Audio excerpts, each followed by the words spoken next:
ओम नमः शिवाय। हर हर महादेव। स्वागत है आप सभी का मेरी राधे कृष्ण ब्रजधाम यूट्यूब चैनल पर सत्यवान सावित्री की कथा। आज मैं आपको सत्यवान और सावित्री की कथा सुनाने वाला हूँ। किस प्रकार से सावित्री ने अपनी पतिव्रत धर्म से अपनी तपस्या के बल पर अपने पति के प्राणों की रक्षा की और स्वयं यमदेव ने प्रसन्न होकर के उनको आशीर्वाद दिया। कहा जाता है कि वट वृक्ष की जड़ों में ब्रह्मा, तने में भगवान विष्णु व डालियों में भगवान शिव का वास कहा गया है। इस व्रत में महिलाएं वट वृक्ष की पूजा करती हैं। सती सावित्री की कथा सुनने व वाचन करने से सौभाग्यवती महिलाओं की अखंड सौभाग्य की कामना पूरी होती है। पौराणिक प्रचलित कथा के अनुसार सावित्री ने इसी वट वृक्ष के नीचे अपने पति के प्राणों की रक्षा की थी। वट सावित्री व्रत इसी उपलक्ष्य में रखा जाता है। वट सावित्री व्रत के कथा के अनुसार सावित्री के पति अल्पायु थे। उसी समय देव ऋषि नारद आए और सावित्री से कहने लगे, तुम्हारा पति अल्पायु है। राजा अश्वसेन की कोई संतान नहीं थी। राजा अश्वसेन ने माता पार्वती की तपस्या की, माता सती की सावित्री की तपस्या की। माता सावित्री ने प्रसन्न होकर के उन्हें संतान प्राप्ति का आशीर्वाद दिया। कुछ समय के बाद में राजा अश्वपति के एक सुंदर कन्या पैदा हुई। राजा अश्वपति के यहाँ पर सुंदर कन्या हुई, इसलिए उसका नाम सावित्री रखा, क्योंकि माता सावित्री के आशीर्वाद से वह प्राप्त हुई थी। सावित्री बचपन से ही विलक्षण लक्षणों वाली थी। सावित्री धीरे धीरे बड़ी होने लगी। सावित्री विवाह के योग्य हुई तो राजा अश्वपति को उनके विवाह की चिंता होने लगी। राजा अश्वपति ने भारत के अनेकों राजाओं पर निमंत्रण भेजा और कहा कि मेरी बेटी के लिए आप रिश्ता स्वीकार करें, लेकिन सावित्री के योग्य कोई वर नहीं मिला। सावित्री गुणवान थी, रूपवान थी और तेजवान थी। उनके जैसा तेजवान कोई दूसरा था ही नहीं। राजा अश्वपति को जब कोई वर नहीं मिला, राजा अश्वपति चिंता में थे। उसी समय देव ऋषि नारद जी आए। देव ऋषि नारद से राजा अश्वपति ने कहा कि देव ऋषि, मैं बड़े परेशान हूँ। देव ऋषि नारद ने कही कि राजन, आप किस वजह से परेशान हैं? राजा अश्वपति कहने लगे कि मेरी कन्या के योग्य कोई वर ही नहीं मिल रहा। अब मेरी कन्या की हस्तरेखा देखिए और बताइए क्या इसके भाग्य में वर है या नहीं। देव ऋषि नारद ने सावित्री का हाथ देखा। देख करके वह अचंभित हो गए। देव ऋषि नारद ने कहा, हे राजन, इनके भाग्य में एक बहुत ही बलवान, गुणवान, चरित्रवान राजकुमार है। इनका विवाह ऐसे राजकुमार से होगा, उनकी तुलना में इस समय पूरे आर्यवर्त में कोई भी राजकुमार नहीं है। लेकिन एक ही दुख है, जिस राजकुमार से इनका विवाह होगा वह अल्पायु है। उसकी उम्र सिर्फ 1 वर्ष की रह गई है। यह सुन करके तो राजा और भी परेशान हो गई। राजा ने सावित्री से कहा कि पुत्री, ऐसा करो, अपने लिए खुद जाकर के वर चुनो, क्योंकि मैंने तो कोशिश की तुम्हारे लिए, मुझे तुम्हारे जैसा श्रेष्ठ वर कोई मिला ही नहीं।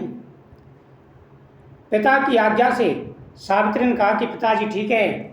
वह आज्ञा लेकर के वर की तलाश में गई। अनेकों राज्यों में गई, अनेकों जगहों पर गई, लेकिन उनको कोई वर नहीं मिला। आखिर में हार थक करके वह लौट रही थी। रास्ते में एक जंगल पड़ा। उस जंगल में राजा घुमतसेन रहते थे। वह अंधे हो चुके थे। शत्रुओं ने उनका राज्य छीन लिया था। उनका पुत्र था सत्यवान, जो कि उन्हीं के साथ रहता था। सत्यवान लकड़ियाँ काट रहा था। सावित्री वहाँ की निकली। सत्यवान पर सावित्री की नज़र पड़ती है। सावित्री रुक जाती है और सत्यवान को नीचे बुलाती है। पेड़ से नीचे सत्यवान उतरते हैं, अपना परिचय देते हैं। सावित्री उनको मन ही मन अपना पति चुन लेती हैं। सावित्री आकर के राजा अश्वपति से कहती हैं कि पिताजी, मैंने वर चुन लिया है। देव योग से देव ऋषि नारद जी भी वहीं पर बैठे थे। राजा अश्वपति ने कहा कि बेटी, तुमने किसको चुना है? उन्होंने कहा, मैंने घुमतसेन के पुत्र सत्यवान को अपना पति मान लिया है। देव ऋषि नारद जी कहने लगे कि वर तो बहुत ही अच्छा है, राजकुमार है, हालांकि उनका राज्य अभी चला गया है, गुणवान है, चरित्रवान है, तेजवान है, लेकिन जो मैंने कहा था क्योंकि वह अल्पायु है और तुम्हारी किस्मत में वही लिखा है। यह सुनकर के राजा अश्वपति बड़े परेशान हुए और कहने लगी कि बेटी कोई दूसरा वर ढूंढ लो, जब वो अल्पायु है तो तुम्हें क्या सुख मिलेगा।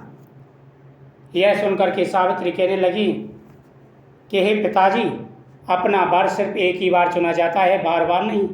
मैंने सत्यवान को अपना वर चुन लिया है, मैं दूसरा वर नहीं चुन सकती, जो होगा देखा जाएगा। सत्यवान और सावित्री का विवाह हो जाता है। सावित्री को पता था कि सत्यवान की 1 वर्ष की आयु रह गई है। जिस दिन सत्यवान की मृत्यु होनी थी, सावित्री जिद करके सत्यवान के साथ जाती है। सत्यवान एक पेड़ पर चढ़ जाता है, पेड़ पर लकड़ियां काटने लगता है। अचानक से उसके सर में दर्द हो जाता है, उसके हाथ से कुल्हाड़ी गिर जाती है। वो कहता है कि सावित्री मेरे सर में दर्द हो रहा है। सावित्री कहती है कि स्वामी आप नीचे आ जाइए। सत्यवान नीचे उतरता है। सावित्री सत्यवान के सर को गोद में रख करके बैठ जाती है। वह वटवृक्ष के नीचे बैठी, उसी समय वहाँ पर यमदेव पधारे।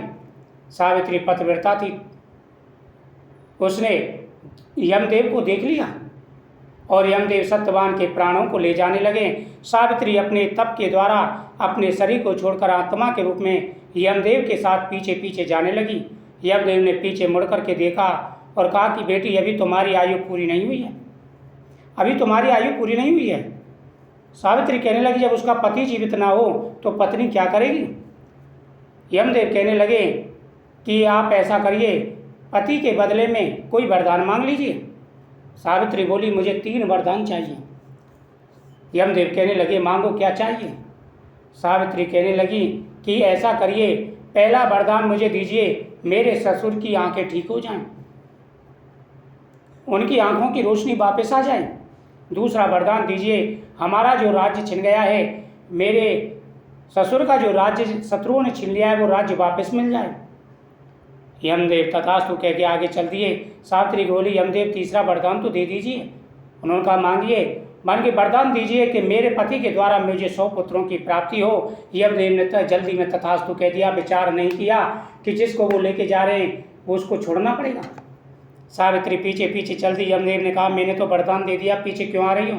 मान के आप तो मेरे पति को लेकर के जा रहे हो, क्योंकि आपका वरदान झूठा पड़ जाएगा। मैंने कहा है मेरे पति के द्वारा मुझे 100 पुत्रों की प्राप्ति हो।